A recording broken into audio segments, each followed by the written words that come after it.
Mbak ya, siap.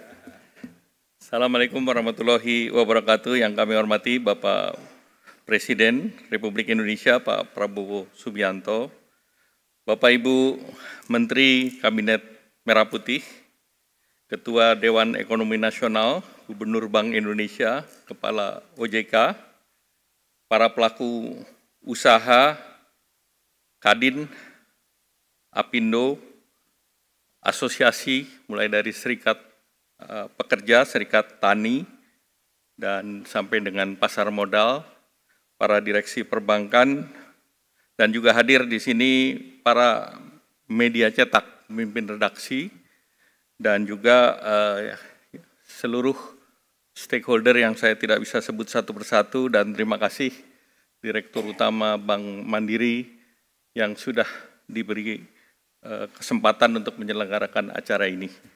Dan acara ini Pak Presiden perintahnya H-1 Lebaran dan dilaksanakan H1 waktu kerja, Pak.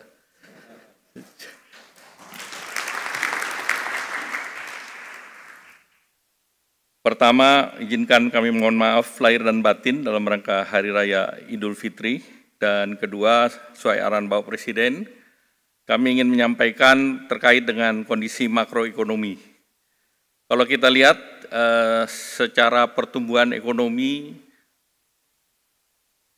C2C atau quarter to quarter, pertumbuhan tetap 5,03%, relatif tinggi, dan secara spasial Papua Barat, Maluku, itu juga tumbuhnya di atas nasional. Nah, ini seluruhnya akibat dari hilirisasi dan juga kontribusi terbesar berada dalam sektor yang seperti tadi disampaikan Bapak Presiden, sektor industri atau sektor manufaktur yang hampir 19% daripada PDB. Dari segi inflasi, ini terkendali. Inflasi hari ini sudah dilaporkan itu angkanya sedikit di atas 1%, dan ini Indonesia termasuk salah satu yang terendah di dunia ataupun di global, baik di level ASEAN, G20 maupun yang lain. Dari segi indeks keyakinan konsumen masih tetap tinggi di 126,4, di atas 100, konsumen masih optimis. Kemudian dari sisi indeks penjualan real bulan Februari ada terkontraksi sedikit, namun pada saat menjelang Lebaran dia agak naik sedikit.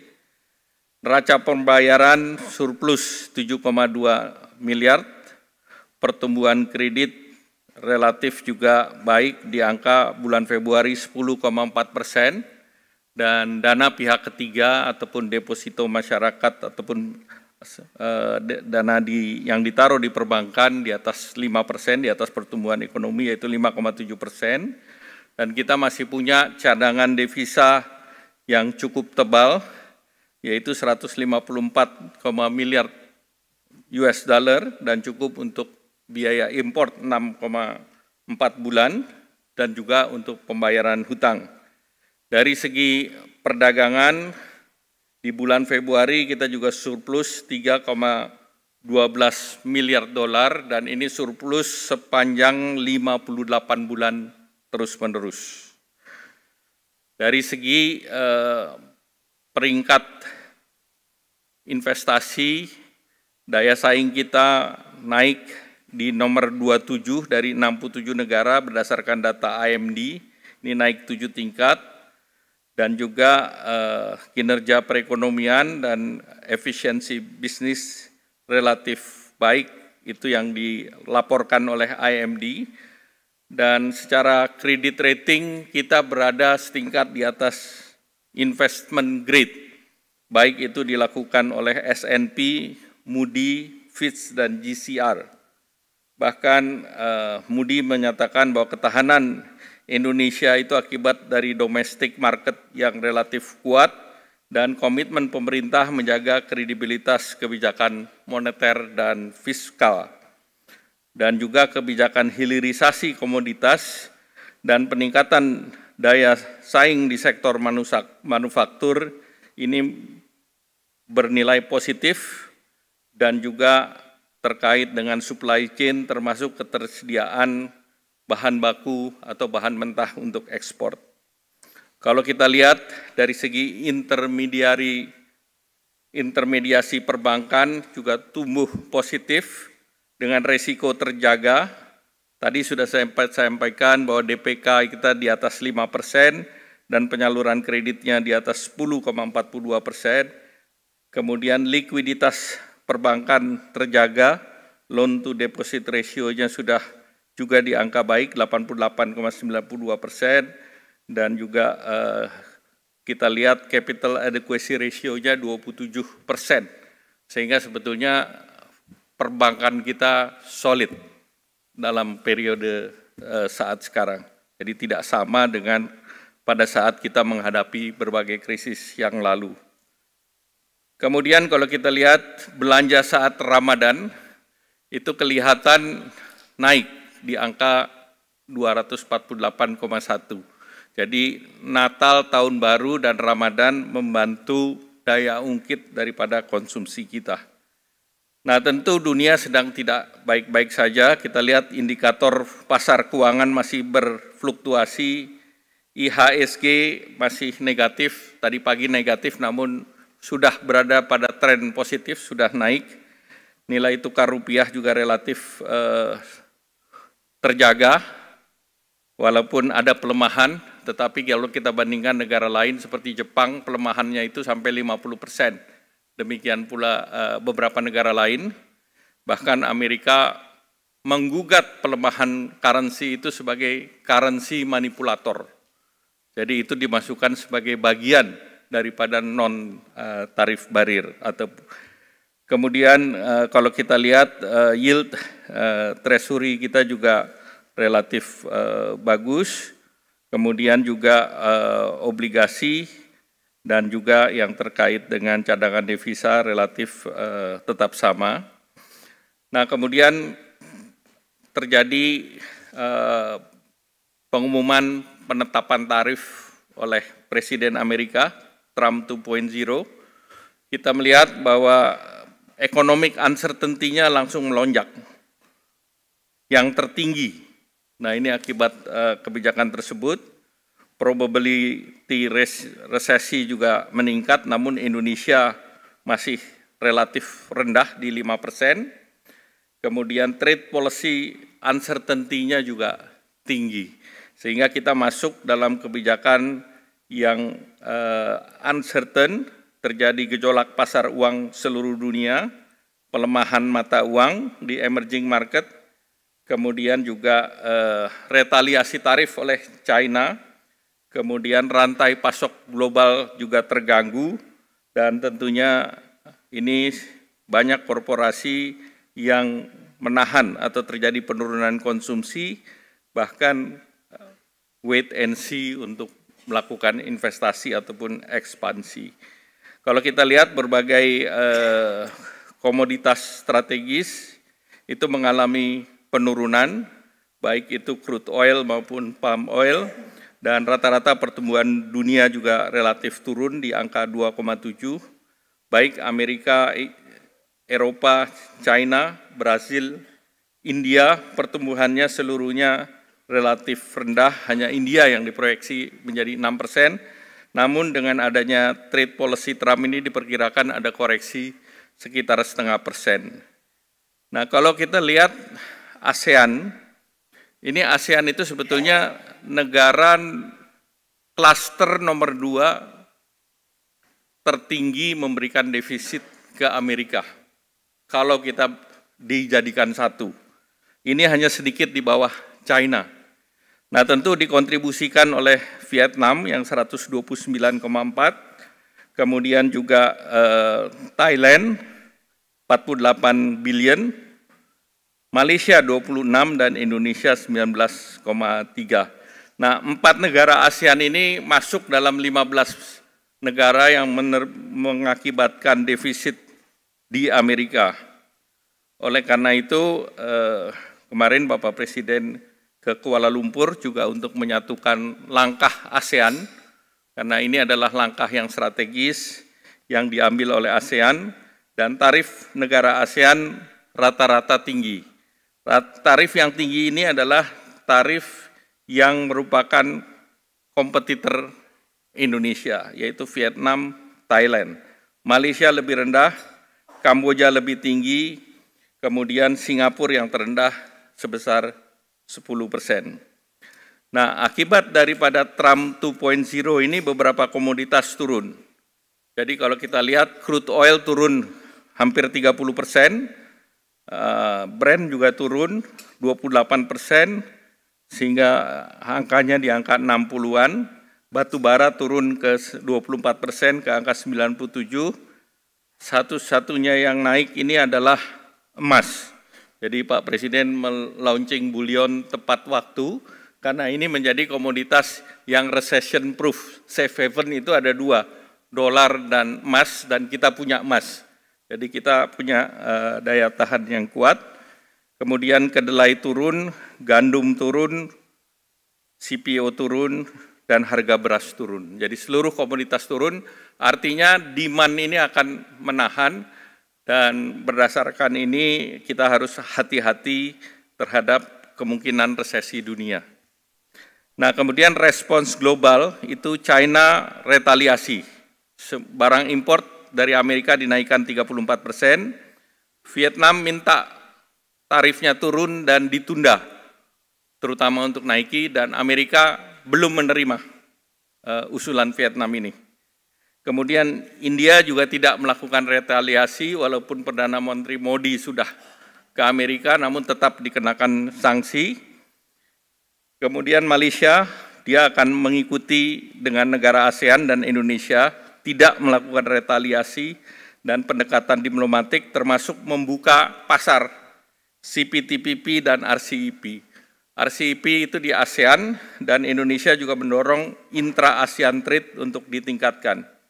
Thailand juga akan terus negosiasi dan akan mendorong sebagai sweetener adalah data center dan industri AI yang akan mengundang investasi Amerika ke Thailand. Kemudian Filipina relatif lebih rendah, 17%. Uni Eropa melakukan retaliasi dan membuka negosiasi, berhasil mengajukan ke WTO untuk menggugat kebijakan tarif Amerika. Nah, oleh karena itu arahan Bapak Presiden untuk merespons ini dalam beberapa kali pembicaraan dan bahkan dalam rapat, ini Indonesia memilih jalur negosiasi karena Amerika merupakan mitra strategis, kemudian juga revitalisasi perjanjian perdagangan dan investasi, di mana TIFA ini terakhir tahun 96, jadi sudah menjadi sudah obsolete perjanjian ini. Malaysia juga akan mendekati Indonesia melakukan perjanjian TIFA, kemudian sejumlah kebijakan antara lain deregulasi non-tarif measures, ini antara lain yang diminta oleh Amerika, ICT untuk TKDN, terutama dari investasi Amerika yang ada di Pulau Batam, dan sebetulnya Amerika juga memberikan keleluasaan untuk free trade zone. Jadi ini juga menjadi bahan untuk kita bernegosiasi, karena mereka akan invest data center, baik Oracle, Microsoft, maupun terkait dengan trade. Kemudian evaluasi LARTAS, termasuk percepatan halal sertifikasi, dan juga apa yang diinginkan Amerika adalah balancing neraca perdagangan. Jadi Vietnam yang minta untuk menolkan tidak direspons karena mereka tidak melakukan komitmen untuk membalans neraca. Tetapi arahan Pak Presiden, Pak Prabowo, bahwa kita akan meningkatkan produk dari Amerika, terutama juga produk agriculture yang kita tidak punya seperti soybean dan wheat dari negara penghasil agriculture yang kebetulan daerah ini adalah daerah konstituennya Republikan. Nah, kemudian juga pembelian daripada engineering product dan juga dengan pembicaraan dengan Menteri ESDM, juga kita arahan Bapak Presiden, kita juga disiapkan untuk membeli LPG dan LNG peningkatan dari Amerika, tetapi ini tidak menambah, tetapi realokasi pembelian, switch, jadi tidak mengganggu APBN. Kemudian yang berikutnya juga memberikan insentif fiskal dan non-fiskal agar import dari Amerika bisa masuk dan daya saing ekspor kita meningkat. Nah, Indonesia dari kedutaan sudah bicara dengan USTR, Pak Presiden, kami laporkan surat Indonesia sudah dikirim dan sudah diterima oleh Amerika melalui Duta Besar Indonesia. Dan hari ini juga Duta Besar Amerika meminta waktu untuk pembicaraan lanjutan. Jadi mereka sudah terima surat yang diajukan, baik itu ke USTR maupun ke Sekretaris Commerce. Kemudian juga terkait dengan pemerintah juga sudah melakukan sosialisasi dengan asosiasi termasuk Kadin, Apindo, AmCham, USABC, dan 100 asosiasi lain. Mereka mengapresiasi karena mereka adalah perusahaan Amerika yang di Indonesia dan mereka berkepentingan juga untuk ekspor ke Amerika. Jadi mereka bersama kita. Nah, ini kita sudah rapatkan dan kita sedang siapkan teknisnya. Selanjutnya, karena yang paling terkena adalah tekstil, kita punya pengecualian. Jadi emas dan tembaga dikecualikan, Pak. Tidak masuk, termasuk juga furniture tidak dikenakan bea masuk setinggi itu, Pak. Mereka mengapa dikecualikan? Karena timber mereka sedang perang dengan Kanada, sehingga mereka mencari alternatif lain untuk copper dan gold, karena mereka punya investasi di Indonesia, Pak. Sehingga tentu peluang kita untuk melakukan hilirisasi dari produk itu untuk masuk ke Amerika. Khusus untuk pakaian alas kaki, bagi Amerika ini bukan termasuk yang strategis, jadi ini bisa dinegosiasikan. Kemarin Nike dan beberapa perusahaan minta untuk Zoom langsung, Pak, dengan kami. Jadi ini kita akan respons. Dan kalau kita lihat dari negara pesaing kita, China, Vietnam, Kamboja, Bangladesh, tarifnya lebih tinggi dari kita. Jadi ini malah ada kesempatan kita untuk mereplace mereka. Demikian pula untuk di sepatu, kita lebih rendah tarifnya daripada RRT dan Vietnam. Nah, tentu dengan offer ini mudah-mudahan kita bisa lebih rendah, sehingga ini adalah peluang yang untuk kita kerjakan, dan kita harus cepat meningkatkan kapasitas dan efisiensi. Nah, produk kita rata-rata harga jual sepatu itu 15–20 dolar, sehingga bea masuknya itu 6 dolar, padahal harga beli di sana 70–80 dolar, Pak. Jadi dampaknya tidak sebesar 30%. Nah, baju pun demikian, Pak. Kita 20–25 dolar, bahkan itu Gap maupun yang lain. Nah, dijualnya di sana 80–100 dolar juga. Jadi dampaknya mungkin tidak seberat yang kita pikirkan. Dan berikutnya, ekspor kita ke Amerika itu hanya 2,2% dari kita punya PDB, Pak. Slide berikut. Berbeda dengan Vietnam. 33% PDB mereka tergantung daripada ekspor. Sehingga dengan demikian kita bisa menahan akibat terhadap perekonomian kita. Jadi Amerika bukan satu-satunya market yang membuat kita susah. Kita bisa antisipasi ini, Pak Presiden. Nah, top ekspor kita adalah China 60 miliar, Amerika 26 miliar, dan India 20 miliar. Nah, tentu kita bisa membuka market lain di luar Amerika.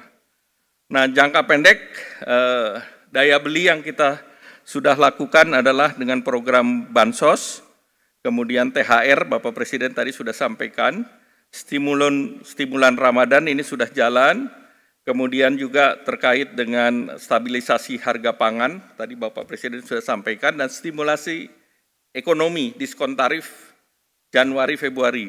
Nah, inflasi memang naik ke 1% di bulan Maret karena sudah tidak ada diskon di bulan Maret ini, dan juga terhadap PPN properti, electric vehicle, hybrid. Nah, ini juga disiapkan sehingga penjualan sebetulnya otomotif di bulan Februari itu ada kenaikan. Kemudian juga subsidi untuk motor listrik juga diberikan.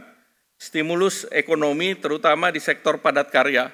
Gaji yang sampai 10 juta PPh-nya ditanggung pemerintah. sehingga tidak ada alasan bagi para pengusaha untuk melakukan pengurangan tenaga kerja. Karena ini pajaknya disubsidi oleh pemerintah, sehingga kita bersama-sama dengan pengusaha untuk kita bertahan sambil mencari market baru di dalam situasi yang tidak pasti tersebut. Dan selanjutnya KUR juga kita siapkan 300 triliun termasuk untuk sektor padat karya. Nah, ini sektor-sektor yang didukung oleh pemerintah, yaitu makan minum, tekstil, produk tekstil, kulit, furniture, ini tumbuhnya masih positif di atas untuk makanan minuman di atas pertumbuhan ekonomi 5,6%, tekstil masih 4,26%, kulit 6,83%, furniture masih di 2%. Nah, kredit kita harapkan ini bisa dilaksanakan karena PMK-nya sudah terbit sehingga sesudah Lebaran sektor ini bisa diberikan plafon sesuai arahan Presiden. Ini adalah untuk pengusaha yang mayoritas UMKM ini Pak Presiden. Kreditnya 500 juta sampai 10 miliar, bunganya disubsidi pemerintah 5%. Jadi apapun banknya kalau kredit investasi 7-8 tahun, bunganya dari perbankan bisa 13-14, masyarakat menikmati dipotong, Pak, jadi 8%. Nah, ini yang diharapkan bisa memperkuat produktivitas sektor padat karya ini. Nah, kemudian beberapa juga kebijakan sudah disampaikan Bapak Presiden, devisa hasil ekspor memang murni untuk memperkuat cadangan devisa kita, dan kalau ini full dilaksanakan, maka ini bisa mencapai di atas 100 billion, namun karena ini baru di bulan Maret kemarin, maka ini tentu angkanya lebih rendah dari itu. Demikian pula bullion bank yang sudah ada 2, memang masih perlu ada regulasi-regulasi tambahan, di mana bullion bank ini penjualan atau peminjamannya tidak berbentuk gadai, tetapi ini sebagai deposito yang bisa dijaminkan. Jadi ini masih ada satu tahapan lagi Pak Presiden, supaya ini betul-betul bisa masuk di balance sheet perbankan. Selanjutnya, inilah 83% peluang pasar. Pasar Amerika dalam trade itu 17%. Sehingga 83% ini yang sekarang arahan Pak Presiden, EU SEPA tinggal satu isu, yaitu masalah transparansi perdagangan. Dan dengan regulasi yang nanti Bapak Presiden umumkan, itu selesai Pak. Jadi kita menyelesaikan Amerika dan menyelesaikan Eropa dalam langkah yang sama. Dan ini pasar besar, 16,6 triliun, dan untuk food apparel terbesar itu ada di Eropa, bukan di Amerika. Kemudian juga RCEP itu yang basisnya ASEAN Plus, itu juga kita perlu dorong karena ini adalah inisiatifnya Indonesia. Ekonominya juga besar, 24,6 triliun. Kemudian inisiatif baru CPTPP. Malaysia menggunakan CPTPP ini untuk membuka pasar, dan Indonesia juga sudah melakukan aksesi terhadap CPTPP sehingga ini menjadi alternatif untuk balancing pasar. Dan juga BRICS, kemarin Bapak Presiden sudah putuskan bahwa Indonesia ikut dalam New Development Bank. Sehingga dengan demikian kita sudah punya aliansi berbagai negara secara multilateral. Dan yang terakhir Eurasia Pak, dengan Rusia, tanggal 14 Deputy Prime Minister-nya akan datang, dan mudah-mudahan ini juga bisa kita akselerasi sehingga pasar Rusia pun akan terbuka. Nah, terakhir mungkin beberapa hal yang menjadi catatan, bahwa di tengah kepastian global fundamental kita kuat, daya saing bisa meningkat, rating kita relatif stabil, sektor keuangan baik, walaupun ketidakpastian semakin meningkat, tetapi domestic market dan APBN kita berfungsi sebagai shock absorber, Pak Presiden. Dan ini sudah pernah kita lakukan pada saat COVID, jaga domestic market, jaga industri nasional, dan gunakan APBN. Kemudian posisi kita di ASEAN kuat, dan ASEAN tentunya perlu merespons karena ASEAN di Indo-Pasifik menjadi sangat penting, dan kemarin kunjungan Pak Presiden sangat berarti bagi Malaysia, dan akan ada rapat Menteri Perdagangan hari Kamis. Sehingga tentu ini akan menyelesaikan langkah bersama ASEAN menghadapi Amerika. Selanjutnya mungkin kami cukupkan. Sekian, terima kasih. Mohon arahan Pak Presiden. Wassalamualaikum warahmatullahi wabarakatuh.